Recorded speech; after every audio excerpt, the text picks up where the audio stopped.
好，我們趕快看到軍事上面的消息，飆風又成為中國大陸戰機的磨刀石了。今天要特別來看到是，記得嗎？上次殲10 C1不是一戰成名之後，現在呢要對上飆風的變成了殲16正式的出手之外，我們來看到還帶着空警500組成了空戰的殺陣。而另外一方面，我們來看到北非的部分，阿爾及利亞急買40架。來自於中國大陸的殲10，希望能夠進駐北非。今天就這些議題，我們會做深度的剖析。好，去年大家還記得把這個殲10 C1靠着印巴空戰一戰成名。今天我們要來看到的是，不是殲10 C1了，是殲16正式的在今年登場了。而同樣備受關注的是一整套它的作戰體系。等一下我們會來看一下細節哦。它一起帶着8月21號這一天，從中國大陸的空軍的部分跨越了2洲4國。這個航程啊，甚至超過了6000公里，就這樣飛，直奔埃及來參加埃及舉行的這一場文明之鷹2026空軍聯合訓練。我們剛剛特別提到，這次的陣容真的非常的華麗。除了剛剛我們說的殲16，我們要特別關注之外，它這一次帶着的包括了空警500，還有運9電子戰飛機，還有它的運油20加油機跟直20直升機等等哦，整套的這個空戰體系，它都給它帶過去了。那麼這一次的對抗科目，我們也來看一下細節哦。中方這一次會對上拿出它的殲16對決的，就是來自於俄羅斯的米格29之外，還有法國的飆風。那雙方會採取1對1，還有另外一場是2對2的一個空戰對決。大家還記得去年的印巴空戰，殲10就是擊落了法治的飆風，所以一戰成名的。今天要來看到的是殲16即將跟飆風來面對面訓練。當然會成為特別的焦點，因為殲16來說，它更重更遠，而且載彈量是更大的，要跟飆風來對決，當然備受各界的關注。彭博是這樣報道的，他說呢，這一次的聯訓會讓中國檢視說，自身這幾年做的這個平台，面對西方的戰機的時候，到底表現是如何的？透過實戰就可以來看一下了。那中國官方也說呢，這一次的訓練將從基礎的空戰變成是我們剛剛看到嘛，一系列的武器一起的體系化聯合作戰。所以今天節目一開始，先請教張將軍怎麼看了殲16？我們剛剛說了，帶領了這麼多一系列的武器哦，直接是飛去了埃及。中國空軍已經具備把完整的空戰體系都給遠距投送的能力嗎？那殲16這一次又會再一次的對上的是上一回的飆風哦，它的優勢是什麼？那整套的殺傷鏈會不會成為這一次特別備受關注的部分？張將軍怎麼看？我認為中國大陸是要向上來做這個驗證，他不要又是拿這個殲17來做驗證，對米格29跟飆風戰機，因為上一次在去年2025年的5月7號的印巴空戰，殲17已經印證過了，但是殲16還沒有驗證。那為什麼不做向上驗證？要超越，你不要保持原來的水準，所以他就派了6架殲16，搭配空中加油機，這個直飛從亞洲從新疆直飛到北非，就是埃及了，不落地。通過了巴基斯坦，然後到阿拉伯海，進入阿曼，然後加阿聯酋，就是阿拉伯聯合大公國，再經過沙烏地阿拉伯，通過紅海到達埃及。所以我們看全程6000多公里，那它有空中加油機啊。那換句話說，這個遠程戰力投射跟後勤保障，在這一方面要有一定的水準，不然你在這個6000多公里的航程當中，如果出了任何狀況，你馬上就要就近落地。為什麼？因為這個是在外國，在場外，不是在場內，那你這個各種狀況都是比較沒有像在他這個自己中國大陸本土那麼好的來應急來應變。那換句話說，這個在後勤保障，包含它的機務品質，包含它發動機的品質，都要到達一定的水準。我們可以看哦，它發動機的話，這個1分鐘16000轉，12000，看你的轉速了啊。我們拿1分鐘16000來看，你如果連續飛9個小時，大概已經轉了800萬轉，800萬轉，因為你9個小時就是540分鐘，540分鐘你乘以16000轉，你算算看就知道了，800萬轉，你的發動機有沒有問題？你如果出了問題，你在800萬轉出了問題，你發動機附件齒輪槍咬死，或者是主控油器出了問題，那飛機不是就要趕快要落地了？所以我認為中國大陸在後勤保障上，達到了一定的標準。第二個，他為什麼要這個埃及來我們來做驗證？那埃及一定輸，為什麼呢？埃及的這個法國的標風戰機啊，是老的，他買的都是法國給他的是魚母飛彈跟魔法飛彈。那魚母飛彈是老的魚母飛彈，最多只能打60公里。那這個中國大陸的歼16掛個 PD-15，一打200公里，它能夠打60公里，結果它可以打200公里。那你看看這個射程，就大家就輸了，看這毛看誰長嘛。我是遠程的，你是中程的，我遠程專門打你中程，你還沒打到我，先幹到你，是這個樣。而且你要知道，中國大陸體系作戰，它除了鷹U-20之外，還派了空警500，又派了運9電戰機，都電磁制壓，我電磁把你制壓蓋住，然後我這個飛彈去打你。所以它這個體系化作戰、網狀化作戰、組合作戰，跟你這個單兵作戰不一樣。像上一次去年的印巴空戰，印度的空軍是單兵作戰，傳統式的，大家來這樣打。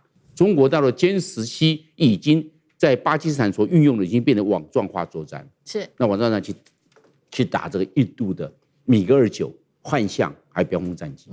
那我們知道為什麼用標風？但是你要想想看，法國這是法國的標風。我們現在看美國，美國有賣給埃及 F-16，但是是老的批號，舊的。沒有升級，沒有。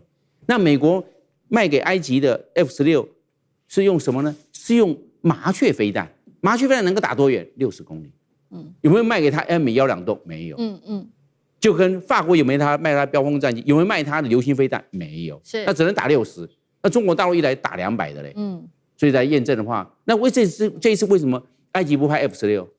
你這樣的話你如果派 F-16，那你是跟美國最難看吶。所以你就要知道，他們這都有政治敏感度的，這是不能拿 F-16驗證，不要得罪美國。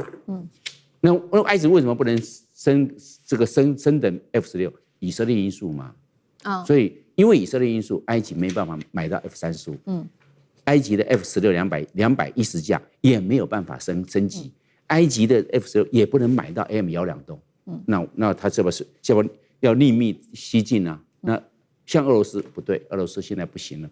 像法國也有限制，那現在可能像中国大陸投石問路，所以才有這一次的文明之鷹2026派殲16過去。好，所以中國大陸這一次將軍特別幫我們看到這個殲16，再加上一系列的武器哦，確實可以看到它的一些戰力，但是這背後還藏有這個政治上面的意涵。那我們也來看到說，這一次剛剛將軍特別提到了嘛，飛了6000公里到了埃及，這中間經過了這麼多的國家，這背後又有什麼樣子的一些地緣政治的意涵呢？其實現在被解讀就是說，這些海灣國家等於說，因為在這一次的美伊戰爭當中，他們認為美國不可靠了，所以是不是在這一場的這個演習當中，這一場的練習當中，特別讓這個中國大陸的一系列武器飛過去，也等於是說希望分散風險，轉往中國大陸的訊號嗎？是不是有這樣子的一個訊號？等一下請教介大使。那這些武器到了中東地區之後，等於讓多國考慮未來是否直接下單，不是單一戰機，是整套的空戰解決方案嗎？大使怎麼看？對，這一次因為它是遠距離的哈。把整個這個一整套的這個整個的作戰的裝備這些空戰的裝備等於說遠距的投送到埃及，這是一個很長程的一個怎麼講長征吧那展現出來的，剛它沿途所經過國家，還有埃及，還有整個中東地區來講，就中國大陸已經具備遠距投送這種空戰這種系統作戰的一個能力了。那這個就是說，甚至在這些國家發生戰爭威脅，或者說有戰爭的這種情況出現的話，中國的空軍有能力出手救助。這是很重要的一個戰略訊息的，還有戰力的一次展現。那所以這個你剛剛提到，這也是一個整個這一個團隊過去一言以蔽之，它就是一整套。具備超視距系統空戰能力的一個解決方案。那這個是未來空戰的一個大家希望期待的一種能力，也是一個發展的方向。中國大陸現在就把你的 solution 告訴你了，我有這個能力。那它是不是真的有這個所謂的這個銷售這些武器的這一些這個意圖在裡面，你也不能說沒有。可是問題就是說，像埃及這樣子的國家來講的話，剛剛張將軍也提到了，埃及有這個 F-16，對，超過200架。那你超過200架的話，你這些飛機的話，你現在的後勤維修補給，你還是在美國手裡面，所以你也被美國綁架。所以你今天你要換你的體系，你說我跟中國大陸買這些東西啊，美國很可能就把你的這些F-16的後面的這些後勤補給，他就給你怎麼講？他就來怎麼樣為難你，或者說讓你打消換這個武器系統的可能。所以事實上它也有實際的困難。不過中國大陸這次是把最先進的這一套裝備展現在這個世人的眼前。那麼還有就變成就是說，這裡面也強調了一點，就是說中國可能以後的武器銷售模式它是不會增加很多政治條件的。